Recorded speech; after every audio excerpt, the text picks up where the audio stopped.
말씀을 봅니다. 갈라디아서 5장 20절 말씀, 신약성경으로 308면에 있습니다. 갈라디아서 5장 20절 말씀입니다. 갈라디아서 5장 20절, 우리 신약성경 308면에 있는 말씀입니다. 제 말씀을 읽어드리겠습니다. 우상숭배와 주술과 원수 맺는 것과 분쟁과 시기와 분냄과 당 짓는 것과 분열함과 이단과. 아멘. 오늘 말씀을 가지고서 아마 20절 가지고서는 저희가 3주 내지 4주 정도 이 말씀을 함께 나누고자 합니다. 우리 계속 말씀을 증거한 것처럼 성령의 인도함을 받는 삶이 있고요. 그러니까 육체를 따라가는 삶이 있습니다. 육체를 따라가는 삶은 육체의 일, 육체의 죄를 짓게 되어 있습니다. 육체의 죄의 대표적인 것이 지난주 말씀드린 성적인 범죄가 되어지는 거죠. 하나님이 미워하시는 거예요. 그 성적인 죄가 육체의 죄의 대표적인 것인데, 그 다음에 나오는 것이 오늘 말씀을 통해서 나눌 우상 숭배와 주술, 이런 죄가 있습니다. 이 우상 숭배도요, 어떻게 보면 성적인 범죄와 같은 뿌리를 갖고 있다고 볼 수가 있습니다. 그러니까 우상 숭배는 뭐로 보는 거죠? 영적인 간음, 이렇게 보이기 때문에 우리가 성적인 죄와 또 우상 숭배는 같이 볼 수가 있게 되어집니다. 하나님께서 가장 미워하시는 죄들이에요. 그러니까 성령을 따르지 아니하고 육체 가운데 있으면 성적인 죄를 범할 수밖에 없고요. 우상 숭배라는 영적인 간음, 영적인 죄를 범할 수밖에 없습니다. 근데 문제는 이 우상 숭배라는 죄가 성도들에 의해서 너무 쉽게 취급되어지고 있다는 겁니다. 그러니까 성도들이요, 우상 숭배는 나와 전혀 상관이 없는 것이다라고 생각을 합니다.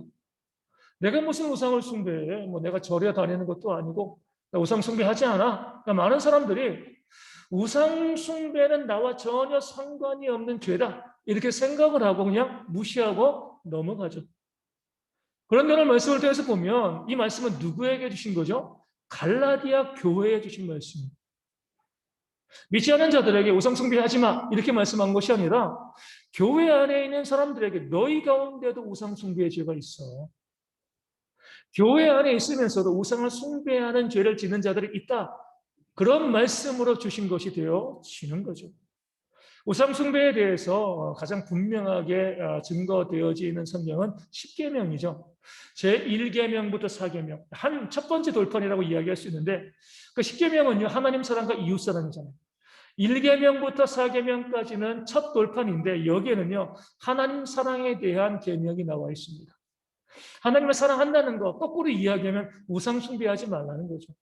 그러니까 10계명 제1계명에서 4계명까지는 우상 숭배하지 마라, 우상을 숭배하면 죄야, 이 부분들을 말씀하고 있는데, 이 10계명은 누구에게 주신 거죠? 애굽 사람들에게 주신 건가요? 이방인들에게 주신 건가요? 아니죠. 10계명도요, 하나님을 마땅히 섬겨야 돼 이스라엘 백성들에게 준 겁니다. 갈라디아서도 마찬가지고 10계명도 마찬가지고 우상 숭배하지 말라, 이 말씀은요, 믿지 않은 사람들이 아니라 교회 공동체 안에 있는 사람들에게 주신 말씀인 거죠. 교회 안에서 교인이라고 이야기하고 하나님 섬긴다라고 이야기하지만 실제로는 우상을 숭배하는 사람들이 있다는 거예요. 어떤 사람들이 교회 안에 있는 우상 숭배자인가? 10계명 제1에서 4계명을 가지고 교회 안에 있는 우상 숭배자의 특징을 먼저 한번 우리가 살펴보기를 원합니다. 제1계명은 뭐예요? 나 이외에 다른 신을 내게 두지 말라. 하나님 말씀하십니다. 나 이외에는 신이 없다는 거예요. 당연하잖아요. 오직 하나님만이 신이십니다. 다른 신들은 없어요. 우리가 신들이라고 이름 붙이고 하나님께서 우리가 그렇게 이름 붙이니까 다른 신들 이렇게 말씀하시지만 하나님과 같은 신적인 존재는 이 땅 가운데 존재하지 않습니다. 오직 하나님만이 신이시고 하나님만이 전능자이시죠. 그런데 그 하나님을 신으로 섬기지 아니하고 다른 신을 섬기는 것, 하나님 보시기에 정말 너무나 가증한 죄가 되어지는 거예요. 이런 경우 별로 거의 없겠지만 내 자녀가 나보고 아저씨라고 부르고요, 길 가는 아저씨들한테 아버지라고 부르면은요, 기분이 어떨까요? 말도 안 되는 소리죠. 그렇죠? 아버지, 내가 아버지니까 나한테 아버지라고 부르고, 다른 사람은 아저씨잖아요. 근데 나는 아저씨라고 부르고, 다른 사람에게 아버지라고 부르면 말도 안 되는 게 뭐죠? 이것이 바로 제1계명이에요. 하나님이 신인데 하나님을 신으로 섬겨야죠. 하나님을 신으로 섬기지 않고 다른 것들을 신처럼 섬기면 이게 바로 우상숭배예요. 다른 존재를 신으로 섬긴다는 건 다른 존재를 의지한다는 거예요. 하나님 의지하지 않고요. 의지하고 있는 다른 것이 있다는 거예요. 교회 안에 있긴 하는데 내 의지의 대상이 하나님이 아니라 다른 것입니다. 그런 우상숭배죠. 보이는 불상이나 뭐 어떤 우상을 섬기는 건 아니지만 열심히 교회 나가고 있지만 하나님 의지하지 아니하고 다른 것 의지하고 바라보고 있으면 그것이 나의 우상이 되어지고 내가 우상숭배자, 교회 안에 있는 우상숭배 죄를 짓는 자가 되어지는 겁니다. 보다 구체적으로 보면 정말 삶에 다급한 일이 있을 때 내가 가장 먼저 무엇을 생각하는가? 하나님 찾고 하나님께 기도하는가? 아니면 다른 대상이 나에게 먼저 떠오르고 있는가? 육신의 질병도 있고요. 뭐 사업이 망하거나 또 큰일이 발생했을 때 가장 먼저 내 머리에 무엇이 떠오르는가? 내가 무엇을 의지하고 있는가? 이게 내가 섬기고 있는 신입니다. 하나님이 떠오르면 감사한 거죠. 온전히 하나님을 섬기는 거예요. 다른 것이 떠올라요. 다른 것이 생각나고 다른 대상을 의지하고 있으면 내가 아무리 하나님 잘 섬긴다라고 이야기해도요, 실상은 우상을 섬기고 있는 겁니다. 두 번째 계명은 뭐죠? 너를 위하여 새긴 우상을 만들지 말라. 뭐 하늘에 땅에 이렇게 이야기하지만 아주 간단하게 이야기하면 너를 위하여서 새겨진 우상을 만들지 말라. 그러니까 두 번째 봤을 때 어떤 사람이 우상 숭배자인가? 새겨진 것 좋아하는 사람이에요. 보이는 것 좋아하는 사람입니다. 보이지 않는 것이 아니라 만들어지는 것, 눈에 띄는 것, 보이는 것에 마음이 끌리는 자가 우상 숭배의 삶을 살고 있다라고 말할 수 있는 거죠. 그러니까 새겨진 것은 무엇을 위해서요? 너를 위해서, 나를 위해서 새긴 것. 나 때문에 우상이 존재하는 거예요. 내가 중심이 되어지는 겁니다. 모든 것들이 나를 위한 거예요. 나를 위해 존재하는 거죠. 우리가 제2계명을 온전히 섬긴다는 것은 우리는요, 하나님의 영광을 위한 존재입니다. 이 백성은 나를 위해 지었나니 나의 찬송이 되게 하려 합니다. 하나님 말씀하셨습니다. 우리의 존재의 목적은요, 나를 위한 게 아니죠. 하나님을 위한 거예요. 하나님께 찬송하는 것이 우리의 목적인데, 교회와 앉아 있는데, 하나님의 영광을 구하지 않고요. 모든 것이 나 중심인 거예요. 나의 만족과 나의 유익. 하나님이 만족하시는 거 신경 쓰지 않습니다. 내 기분 좋으면 최고예요. 내가 만족하면 끝입니다. 이런 신앙이 우리 가운데 있으면, 그런 신앙이라고 부를 수 없는데, 그런 모습이 우리 가운데 있으면, 교회 안에 있지만 내가 우상을 숭배하고 있는 겁니다. 세 번째 뭐죠? 안식일을 아니죠. 세 번째는 내 하나님 여호와의 이름을 망령되이 일컫지 말라. 하나님의 이름을 함부로 쓰지 말라는 거죠. 우리 출애굽기 32장을 보면 모세가 하나님의 계명을 받기 위해서 광야에서 시내산으로 올라갑니다. 40일간 있었죠. 처음부터 백성들에게 내가 40일 이후에 내려올 거라고 말씀하지 않았습니다. 무작정 올라갔어요. 40일의 시간이 거기서 걸린 거죠. 백성들의 입장에서는 모세가 올라가고 난 다음에 금방 오겠지 금방 오겠지. 양식을 챙겨간 것도 아니고 물 챙겨간 것도 아니니까 얼마나 버티겠어. 2, 3일이면 올 거야. 근데 10일이 지나도 안 오고요. 20일, 30일 지나고 40일이 가까이 돼도 모세가 내려오지 않는. 도망갔을 수도 있고요. 또 실족해서 죽을 수도 있는 거죠, 산에서.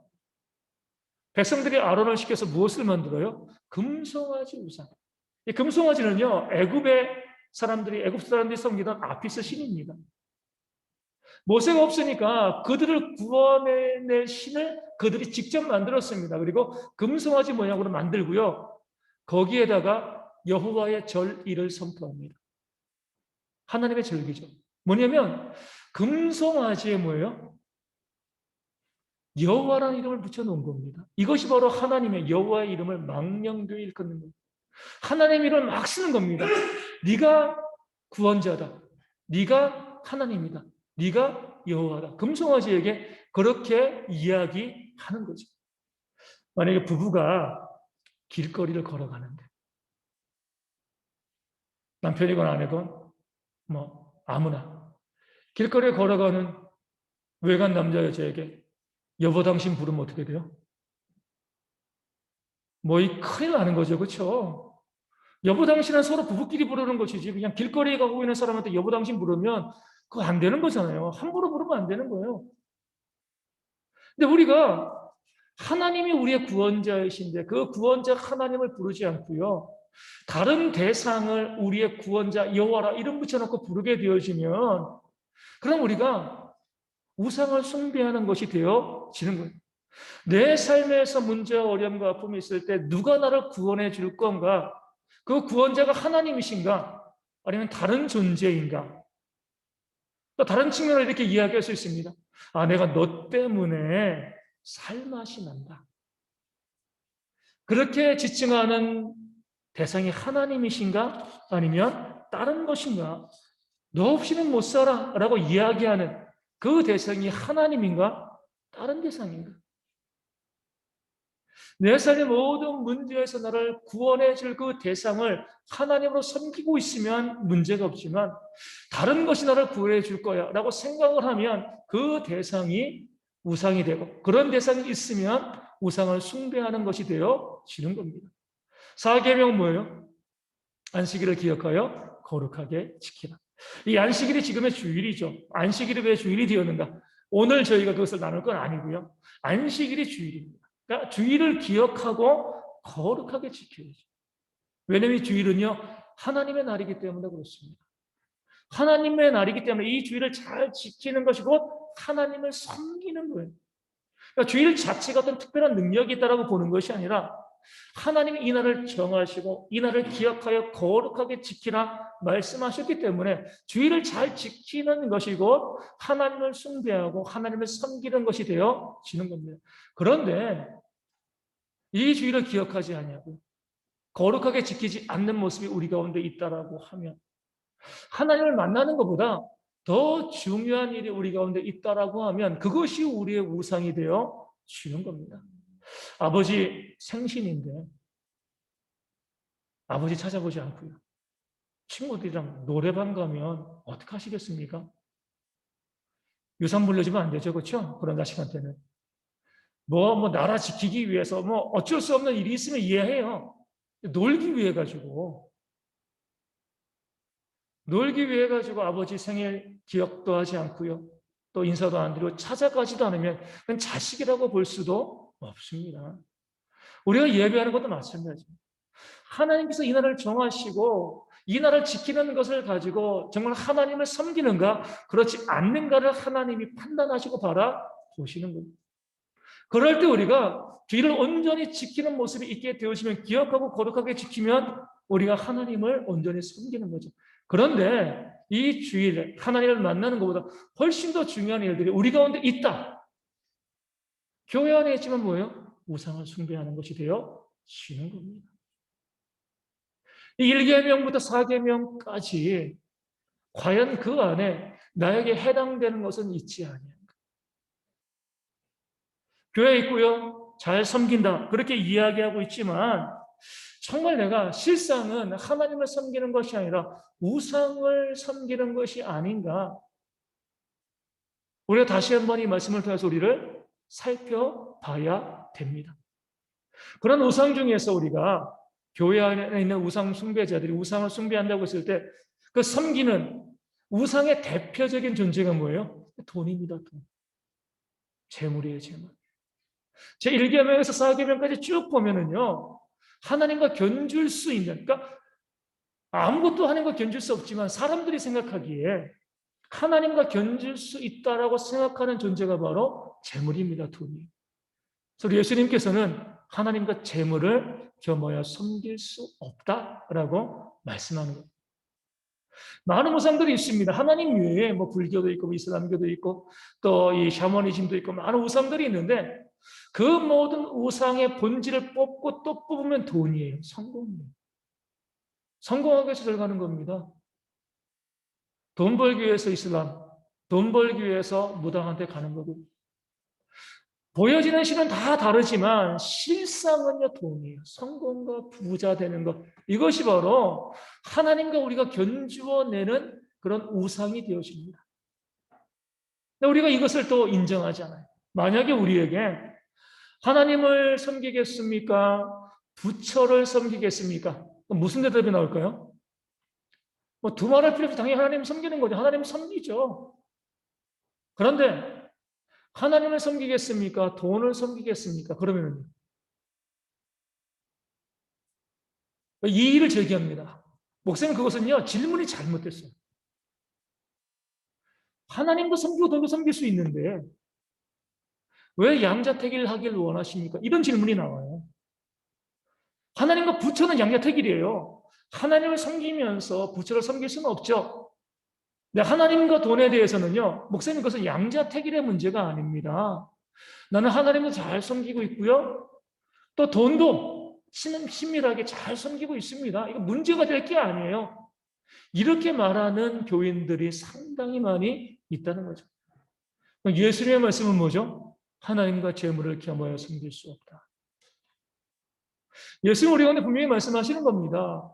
하나님과 재물은 겸하여 섬길 수 없는, 재물은 반드시 우상으로서 우리 가운데 존재한다는 것을 우리 예수님이 말씀해 주신 거예요. 그럼에도 불구하고 성도들은요, 재물, 돈에 대해서는 우상이라고 생각하지 않습니다. 그러니까 돈을 섬기면서도요, 내 신앙에 문제가 없다라고 생각을 하는 거죠. 이것이 바로 사단의 함정에 빠진 것이 되어집니다. 분명히 고백하셔야 돼요, 우리가. 제1계명과 4계명을 통해서 우리가 하나님과 돈을 대입해서 보면 이렇게 물어볼 수 있는 거죠. 제1계명을 통해서 하나님 의지하십니까? 돈 의지하십니까? 하나님 만나면 든든하세요? 아니면 통장에 돈이 많으면 든든하세요? 무엇이 내 마음을 더 든든하게 유지시켜 주는 거예요? 열심히 믿고 하나님 잘 섬긴다라고 해도요, 돈이 없으면은요, 불안하고 두려워요. 그럼 누구를 섬기고 있는 거예요? 돈을 섬기고 있는 거예요. 내가 의지할 대상은 돈이란 거예요. 갑자기 사업이 망했습니다. 사업에 위기가 닥쳐왔어요. 그럼 뭐 해야 돼요? 모든 거 다 제쳐놓고 나와서 기도하며 하나님 섬기는 거죠. 사업에 위기가 있어요. 전화됩니다. 돈 좀 빌려줘, 돈 좀. 돈을 섬기는 거예요. 평상시는 몰라요. 또 그러면서도 그것이 왜 이것이 이 서로 양자택일의 문제인가? 아니 이 문제, 사업의 문제를 해결하기 위해서는 돈 빌려야지, 돈 구해야지. 기도하지 않는 건 아무런 문제 없다고 생각을 해요. 하지만 성경이 말씀하고 있는 바는요, 제1겸에 걸리는 거예요. 그 급하고 어려운 순간 가운데 하나님 의지하지 않고 돈을 바라보고 있으면, 돈을 의지하고 있으면 그 돈이라는 우상을 섬기고 있는 겁니다. 하나님으로 인해서 기뻐하고 또 하나님 바라볼 때 마음이 설레야 되는데 하나님께 나올 때는 기쁜 것도 없고요. 마음에 설레는 것이 없어요. 통장에 돈이 들어오면 기쁘고 마음이 설레죠. 아버지에게 아저씨라고 부르는 겁니다. 아저씨한테 아버지라고 부르는 겁니다. 하나님이 얼마나 진노하시겠습니까? 이것을 우리는 그냥 큰 문제 없이 넘어가는 게 우리의 죄악이 되어지는 겁니다. 하나님만 의지하고 하나님만 바라봐야 되는데 하나님으로 인하여서 내가 기뻐하고 하나님을 만나는 것으로 설레고 감사해야 되는데 여기는 별로 감정이 들어가지 않아요. 돈이 들어오고 돈이 나가고 우리 감정이 요동하잖아요. 돈을 의지하고 있는 거죠. 제2계명을 보면 새겨진 우상이라고 했어요. 보이지 않는 하나님을 신경 쓰지 않아요. 보여지는 돈에는요 신경을 쓰이죠. 그러니까 보여지는 것을 더 추구합니다. 하나님이 함께 있는 것은 별로 중요하지 않는데 내 통장에 돈이 쌓이는 것을 보면 중요하게 생각되어지는 거예요. 새겨진 우상, 돈이 나를 위하나 아니면 하나님이 나를 위하시는가? 하나님으로부터 위를 받습니까? 힘들고 어려울 때 하나님 믿고 기도하면 위로가 오나요? 아니면 힘들고 어려울 때 누가 나에게 돈 1억 주면 그게 위로가 되나요? 하나님에게서 별로 위로를 얻지 않아요. 하나님께서 나를 위한다고 생각하지 않습니다. 돈이 나를 위해, 나를 위해서 새겨진 돈이에요. 그 돈이 있어야지 내가 살 수 있어. 그런 모습이 우리 가운데 있지 않습니까? 하나님께서 나의 삶의 구원자라고 바라보지 않습니다. 내 삶에 도움이 별로 안 될 거라고 생각을 해요. 오히려 방해가 될 거라고 생각합니다. 하지만 돈이 있으면 돈은 나를 구원해 줄 거야. 이 문제와 어려움 가운데서 나를 끄집어낼 거야. 나를 살게 해줄 거야.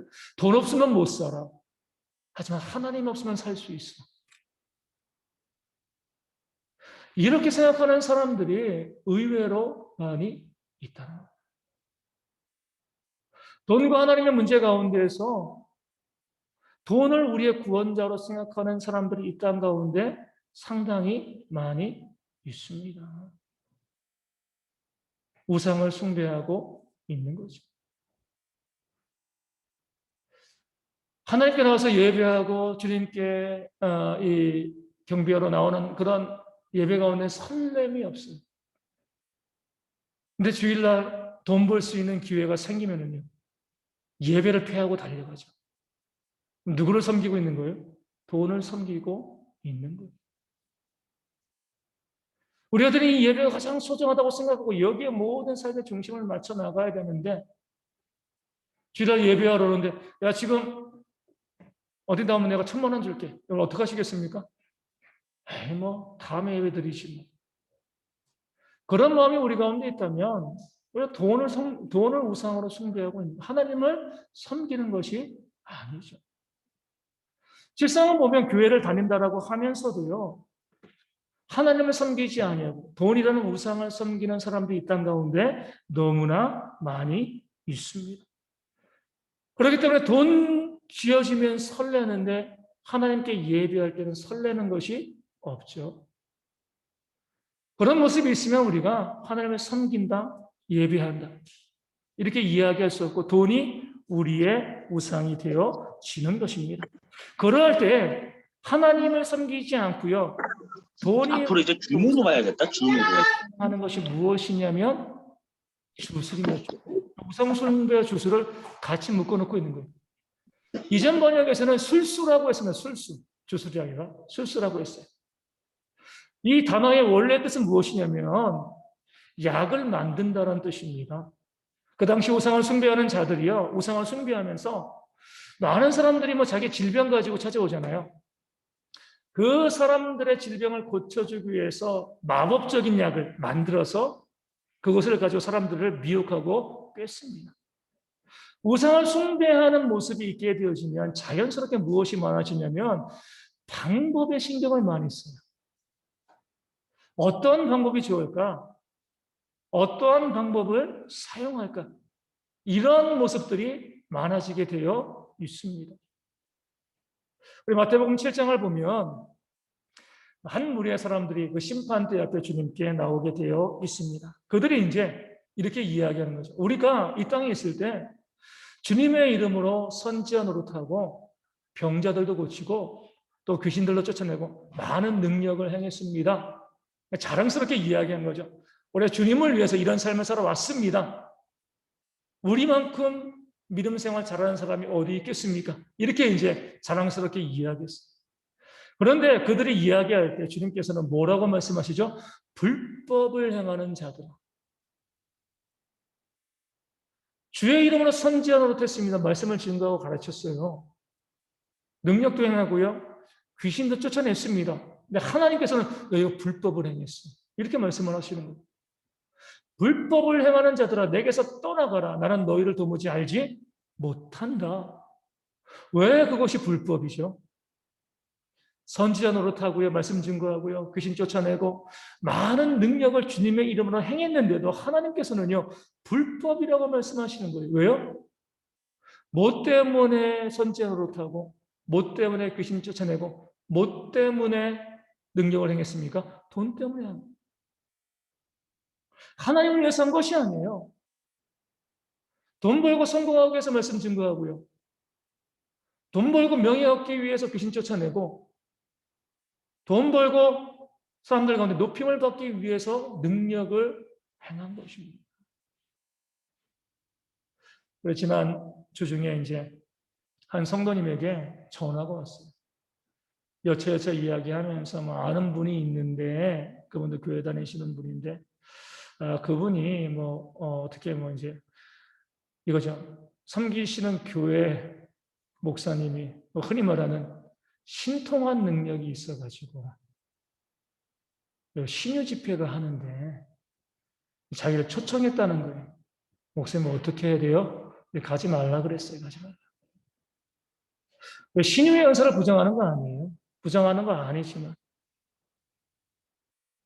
하나님께서 우리 가운데 병 고침의 능력도 허락하시고 또 우리 기도할 때 그 심령을 살리시는 모습이 있는데 참 안타까운 건 뭐예요?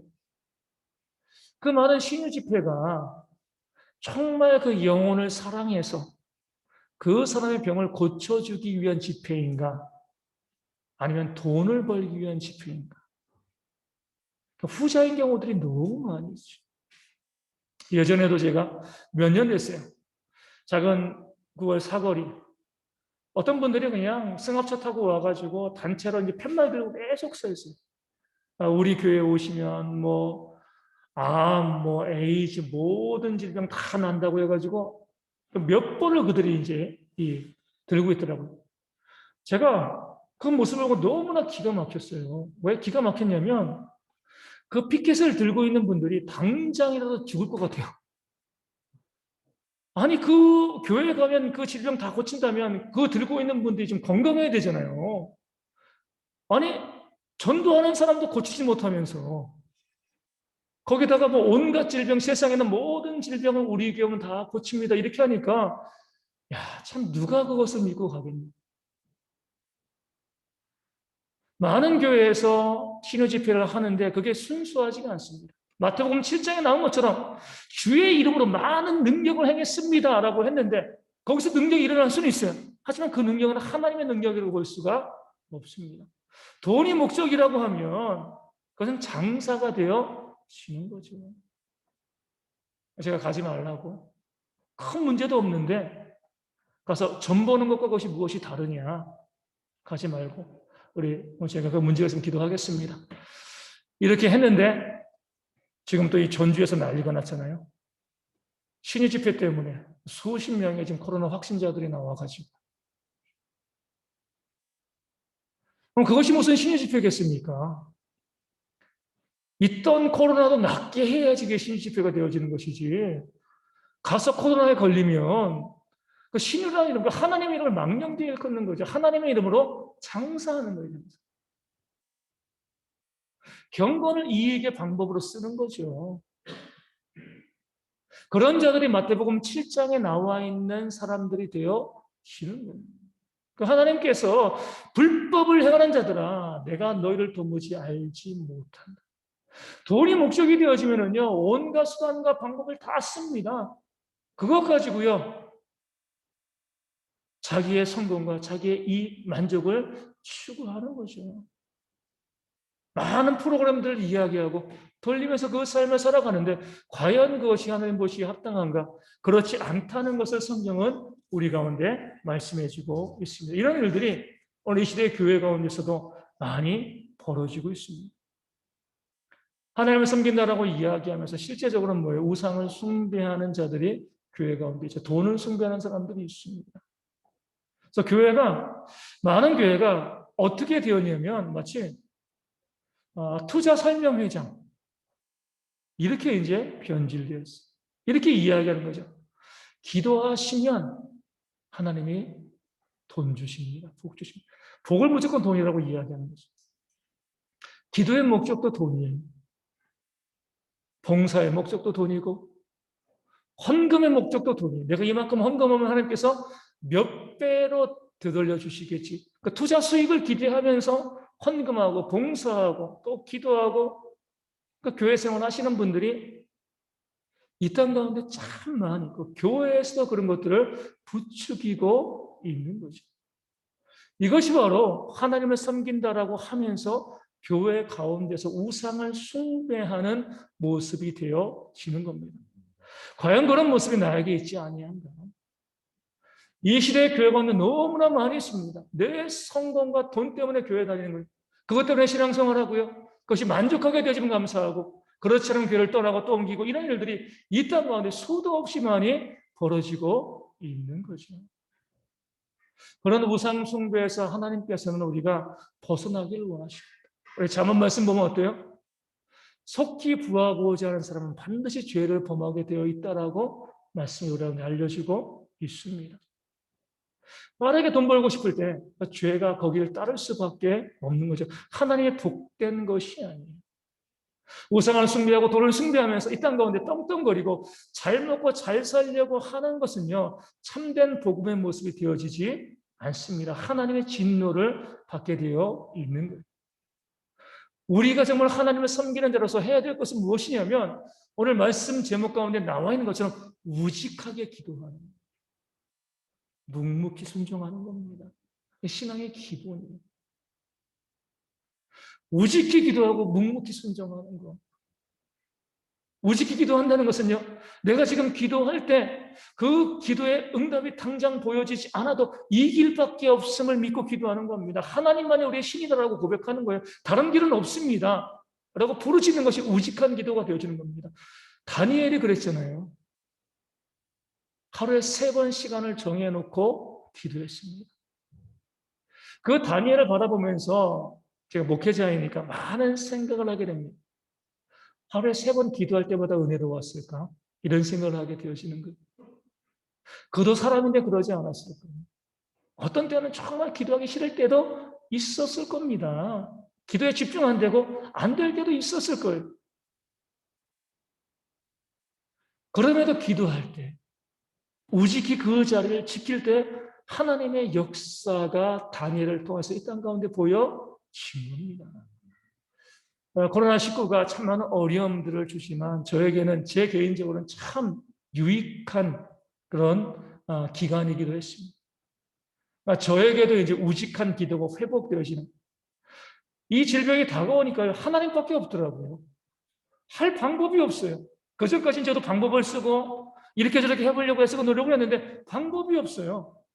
하나님께 기도하는 것 이외에 하나님께서 왜 이 질병을 우리 이 시기에 이 땅 가운데 주셨는가 우리로 하여금 깨달아 알기를 원하시는 거예요. 무식하게 좀 기도해라. 제가 그래서 올해 이제 목표하고 계속 이제 나가는 게 뭐냐면요. 제가 기도해야 될 것 끝까지 기도하는 것. 왜 이게 되냐면 이 기도 제목이 되냐면 저도요 기도 막힐 때가 있어요. 안 될 때가 있습니다. 그럼 여기 있다가 그냥 기도하다가 기도가 막히니까 기도가 안 나오는 거예요. 그러면 이제 앉아있다가 그냥 집으로 가는 경우들이 뭐 많지는 않지만 그런 경우들이 있습니다. 그래 기도가 될 때 기도해야지 안 되는데 어떻게 억지로 기도해. 올해는 이제 그 방향을 바꿨어요. 기도가 될 때 기도하는 거는요 정말 기쁘고 감사해 문제가 없어요. 기도가 안 될 때 기도하는 것만큼 힘든 게 없어요. 예전에는 그냥 안 되니까 어쩔 수 없어라고 안 했거든요. 올해부터는 안 돼도 내가 기도해야 될 것은 내가 다 마무리해요. 그러면 기도 안 될 때 기도하면요. 평상시 2배, 3배 시간이 걸려요. 잡생각도 나고, 이거 기도 다 해야 되는데, 기도가 진행이 안 되는데도 끝까지 가는 거죠. 기도하고 나서도 기분이 개운하지 않아요. 그냥 기도를 마쳤어. 근데 놀라운 것은요. 그 다음부터 회복이 되어지는 거예요. 정말 억지로 기도했거든요. 기도하기 싫은 거. 그런데도 그렇게 기도하면 그 다음에는 회복이 되어지는 거죠. 하나님께서 이렇게 역사하시다. 우직한 기도가 묵묵하게 말씀 가운데 순종하는 것이 이렇게 중요한 것이구나. 요즘 제가 깨달아 알고 또 그것으로 감사하고 있는 거죠. 우리 학생들도 그러잖아요. 우리가 이제 누가 어떠한 조건을 갖고 있는 사람이 공부를 잘해요? 뭐 공부 잘하는 게 전부는 아니지만 공부만 우리가 딱 봤을 때 어떠한 사람이 공부를 잘해요? 잘못하면 이제 우리가 약간 좀 문제가 될 수 있는 소지가 있지만 공부는 머리로 하는 게 아니라 뭐로 하는 거죠? 엉덩이로 하는 거잖아요. 그렇죠? 잘 깔고 앉아있는 사람이 공부 잘하는 겁니다. 우직하게 앉아가지고 묵묵히 공부하는 거예요. 좋은 머리 가지고 뭐 이렇게 저렇게 움직이고 뭐 해볼까 이런다고 공부 잘 되는 거 아닙니다. 좀 머리가 좋지 않아도요. 우직히 앉아가지고 엉덩이 깔고 앉아가지고 공부에 전념하면 거기에 어떤 결과가 나오게 되어 있는 겁니다. 지금 우리 가운데 우리가 하나님을 섬기는 삶을 살아가고자 할 때 하나님께서 원하시는 모습이 바로 그겁니다. 돈을 목적으로 하면서 수단과 방법 가리지 않고요. 그렇게 분주하게 움직이는 것이 아니라 오직 하나님만 바라보고 믿고 의뢰하면서 우직히 기도하는 하나님밖에 없습니다. 하나님만의 우리의 도움이시고 하나님만의 저의 살 길입니다. 바라보면서 지금 당장의 그 기도의 응답이 들려지지 않는다 할지라도 그 자리를 지키면서 묵묵히 순종하고 우직히 기도할 때 그 신앙의 기본이 되어질 때 거기에 하나님이 주시는 참된 은혜와 복이 넘치게 되어질 줄로 믿습니다. 우리 교회 다니면서 우선 숭배하지 마시고요. 돈을 섬기지 마시고 우직히 기도하시고 묵묵히 순종하는 그런 신앙이 우리 가운데 있기를 소망합니다. 오늘 부활절입니다. 육체를 죽이시고 영을 살리셨잖아요. 우리도 육체를 죽이고 영을 살려야죠. 육체가 나쁘다는 게 아니잖아요. 육체의 욕심을 죽이고요. 그래야지 우리의 영이 살아납니다. 우리 부활을 바라본다는 것은요. 이 땅의 전부가 아니라 재림과 심판과 우리 영원한 하나님의 나라가 우리 가운데 있다는 겁니다.